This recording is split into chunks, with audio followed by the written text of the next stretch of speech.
বিকেলে BNP chairman Tarique Rahman যোগ দেবেন টাঙ্গাইলের জনসভায়। দীর্ঘ ২১ বছর পর তার এই সফরকে কেন্দ্র করে দলের পক্ষ থেকে দেওয়া হয়েছে ব্যাপক প্রস্তুতি। আজ বিকেল ৪টায় সদর উপজেলার ঘারিন্দা ইউনিয়নের চরজারা বাইপাস এলাকার মাঠে জনসভায় প্রধান অতিথির বক্তব্য দেবেন তিনি। জনসভাকে জনসমুদ্রে পরিণত করতে সব ধরনের প্রস্তুতি সেরেছে দলটি। তৃণমূল নেতাকর্মীদের মধ্যে বিরাজ করছে ব্যাপক উচ্ছ্বাস উদ্দীপনা।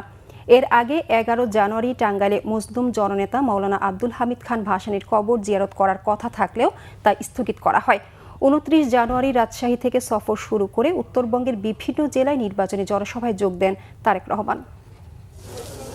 টাঙ্গাইলবাসীর যে প্রত্যাশা অনুযায়ী আগামী দিনে আমাদের কি কি প্রয়োজন উনি সেটি ব্যক্ত করবেন এবং ওনার বক্তব্যে সেই বিষয়গুলি উনি তুলে ধরবেন এবং আগামী দিনে ইনশাল্লাহ এই দেশের জনগণের ভোটে দেশনায়ক তারেক রহমান হবে বাংলাদেশের প্রধানমন্ত্রী।